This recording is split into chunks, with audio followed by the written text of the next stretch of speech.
Bine v-am găsit, dragilor din Zodia RAC, oriunde v-ați afla. Bine ați venit tuturor pe canalul meu, Tarot Flor de Loto. Eu sunt Nina, pentru cei care nu mă cunosc, și ca de obicei mă bucur să vă am alături la fiecare lectură.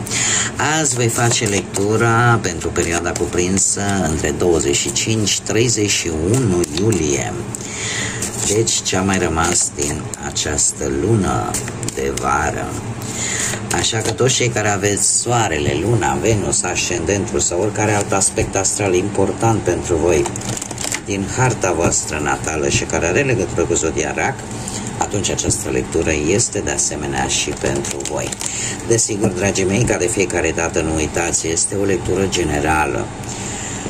Așa că vă rog să luați decât acele mesaje care rezonează cu voi. Restul lăsați-le să zboare în univers, pentru că sigur sunt pentru alte energii care într-o mai mică sau mai mare măsură au legătură cu Zodia RAC. De asemenea, încă de la început mai fac încă o dată această specificație pentru cei care nu ați văzut lecturile anterioare. Zgomotul de fond nu am ce să-i fac, este un aer condiționat fără de care eu nu aș putea, nu că să fac lecturi, nu aș putea trăi efectiv. Zona în care eu mă aflu este o zonă cu temperaturi foarte ridicate, așa că, dragilor, dacă aveți o problemă așa mare cu acest zgomot, nu am efectiv ce să fac.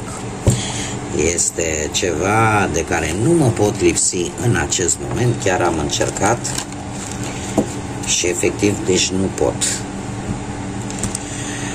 Bun, haideți să vedem ce vine pentru dragii mei din RAC.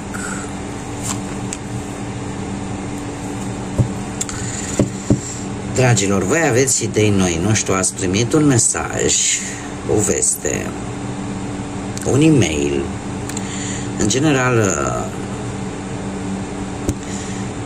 noutăți, vești, dar care, nu știu dacă cel mai bine au venit dintr-o bârfă, mai degrabă aș zice eu, din niște prejudecăți, dintr-o bârfă, din aceste vești, care vreau să vă zic că nu sunt de bun augur pentru voi. Pentru că vă vor crea probleme. Vă vor crea obstacole care vă vor împiedica să avansați.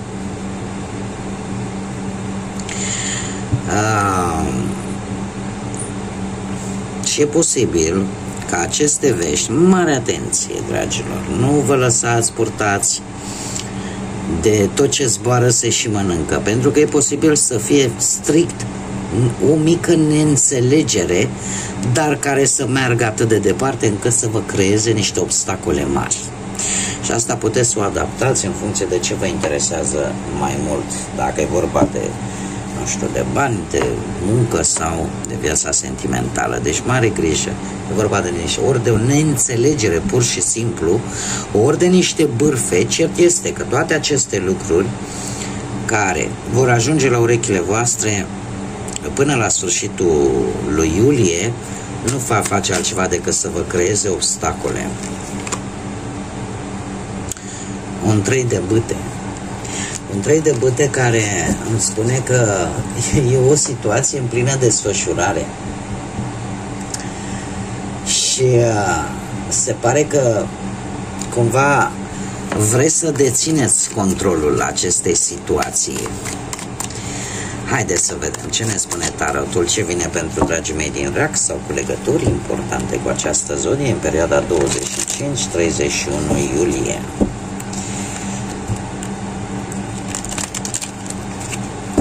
Haideți să vedem.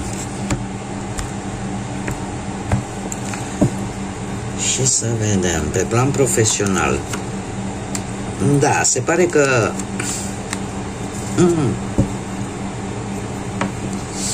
dragilor, pe planul carierei, mare grijă să nu dați din lac în puț. De ce? Pentru că probabil chiar și în acest moment apare o lipsă de încredere. ori șefii nu au încredere în voi, ori voi, dacă sunteți șefi, nu aveți încredere în anumiți angajați. De ce?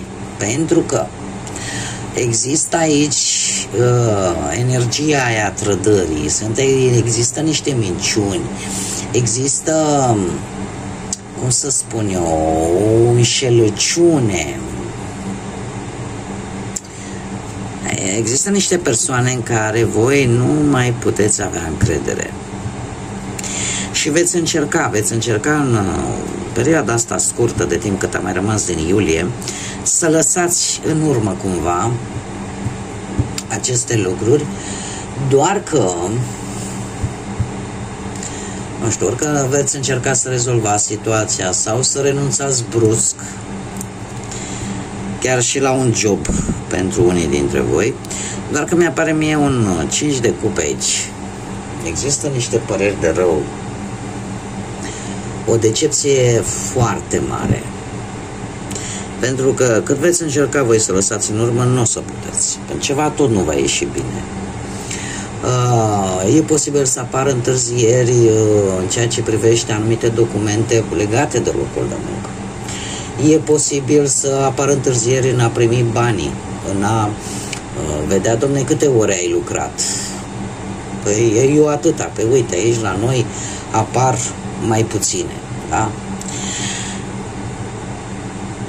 Nu, mie cărțile astea îmi spun să nu...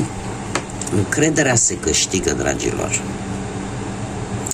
Încrederea nu vine, așa cum îmi place mie să o spun, nu vine din fabrică. Mare atenție la promisiuni pe planul ăsta profesional care vi se fac în aceste ultime zile din iulie. Pentru că e posibil să nu fie duse la bun sfârșit aceste promisiuni în această perioadă. Mergeți foarte atenți, pentru că lucrurile nu sunt chiar cum par a fi. Voi veți încerca să lăsați lucrurile astea în urmă, dar se pare că, cel puțin pe planul ăsta al muncii, încrederea va fi un punct forte de care voi va trebui să țineți cont. În cine și cum aveți încredere. Haideți să vedem cu bănuții. Cu bănuții avem aici zodii de pământ, Taur, Fecioară, Capricorn, avem iar, se repetă zodia Taur și avem și zodii de apă, la fel ca și voi. Am zis de pământ, voi sunteți de apă, îmi cer mii de scuze. Deci avem zodii de pământ, Taur, Fecioară, Capricorn, avem zodii de apă, la fel ca și voi, Rac, Pești, Scorpion și desigur mi se repetă încă o dată zodia Taur. Dragilor, voi veți sta foarte bine pe partea banilor. Dacă la muncă aveți ceva probleme, pe partea banilor se pare că lucrurile nu sunt chiar așa de rele. Banii se pare că ori ați primit un ajutor din partea vreunui familiar care știați voi care bani puși deoparte, sau pur și simplu banii au crescut așa progresiv, un timp destul de pozitiv în care voi ați încercat să faceți ceva economii. Avem un cavaler de cupe, cineva care, eu aș zice, e posibil să vă creeze un pic de probleme, cineva tânăr dintr-o zodie de apă, la fel ca și voi. Puteți fi chiar voi până la urmă, mai ales cei, nu știu, în jur de 30 de ani, 30-40 de ani. De ce? Sunteți unii dintre voi poate îndrăgostiți și mai cheltuiți așa bani pe una alta, sau oricum, chiar dacă sunt ceva probleme, vor exista ceva probleme în această perioadă scurtă de timp, nu e ceva care nu se va rezolva, mai ales că avem și împărăteasa care, desigur, îmi vorbește de abundență. De abundență. Este o bună perioadă pentru voi, dragilor, de a vă reînnoi garderoba. Unii dintre voi chiar veți pune foarte mare accent pe vestimentație în această perioadă scurtă, orică veți achiziționa ceva pentru cum să spun eu, pentru bunăstarea voastră personală. Cum de asemenea se pare că veți ajuta pe cineva la necaz, pe cineva cu o anumită sumă de bani. Vi se va cere sprijinul. Pe plan sentimental.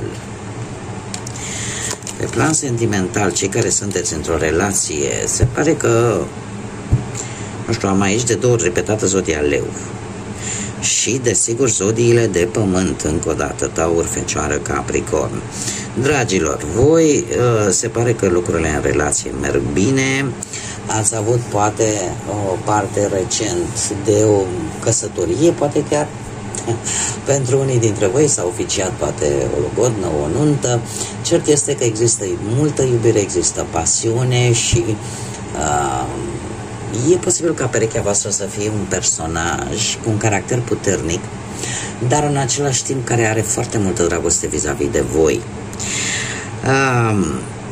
Comunicarea va fi una, eu aș spune, foarte, nu că bună, foarte bună, în care nu veți avea parte de discuții, de certuri, da, va fi o înțelegere mutuă între voi, iar, desigur, sfârșitul acestei luni vă prinde cu acest cavaler de monede,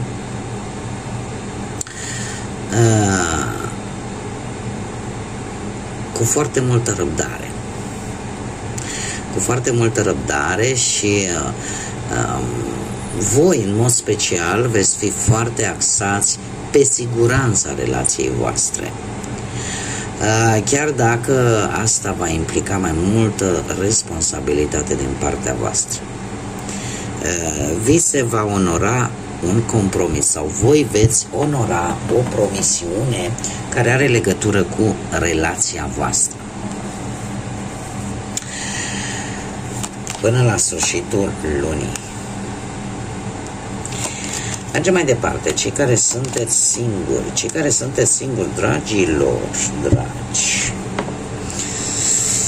Ei, îmi apare zodia voastră, zodia Rac, zodii de aer, Gemeni, Balanță, Vărsător, și faptul că sunteți foarte hotărâți în această perioadă. Foarte hotărâți și veți acționa într-un mod foarte hotărât. Poate vis-a-vis de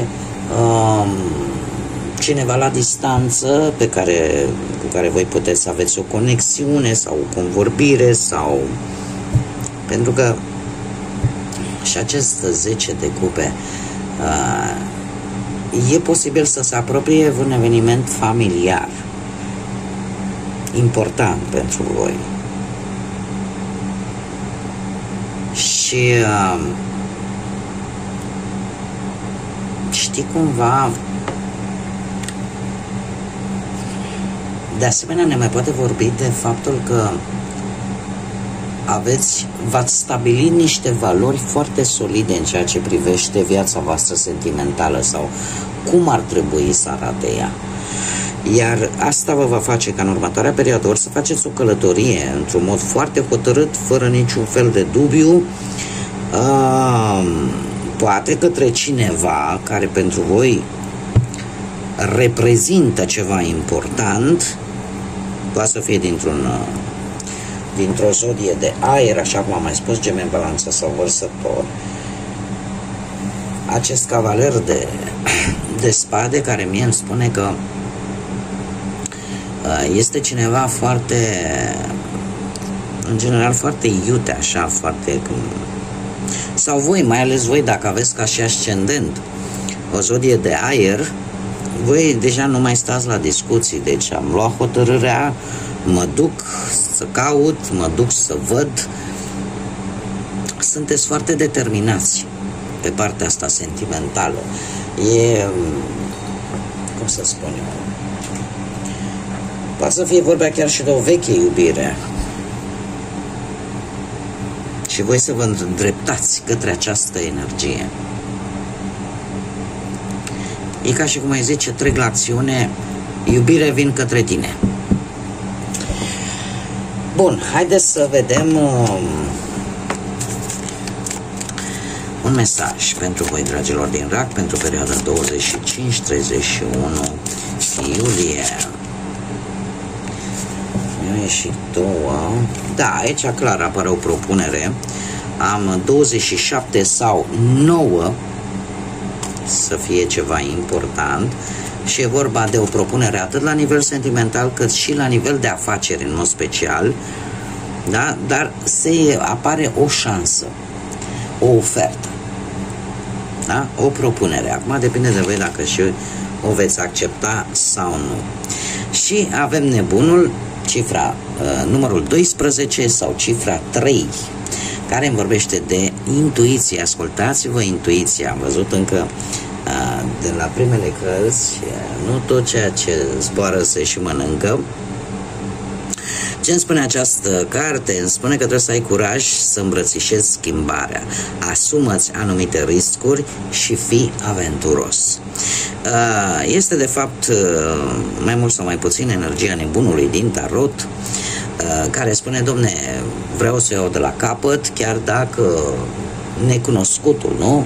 Este un pic, ne aduce un pic de teamă, tot ceea ce nu am traversat până acum e posibil să aducă un pic de teamă, dar dacă ne vom lua și după teamă, nu vom avansa niciodată, așa că e bine să îmbrățișați o anumită schimbare care va apărea în viața voastră, care poate să aibă legătură sau nu cu cifra 12 sau 3, dar în mare parte vorbește de intuiție, de faptul că folosindu-vă de această intuiție, de acea voce interioară, îți vei da seama de lucruri importante și asta te va ajuta, poate, să ții niște riscuri un pic calculate, da? Un pic calculate, mai ales dacă vorbim de situații care implică mai multe persoane.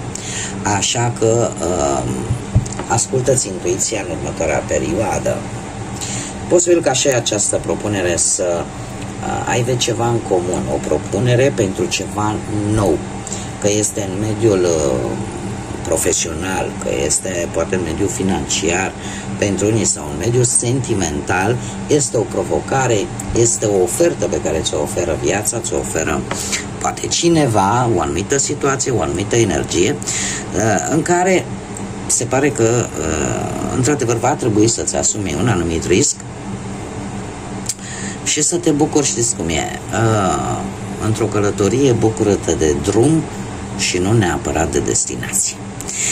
Bun, dragilor, cam atât am avut pentru voi. Mulțumesc tuturor pentru atenție, mulțumesc tuturor celor care, ca de fiecare dată, sunteți alături de acest canal în efortul de a-l face cât mai public, ca și alții să ajungă să vadă aceste lecturi, prin intermediul like-urilor, distribuirilor și mesajelor voastre.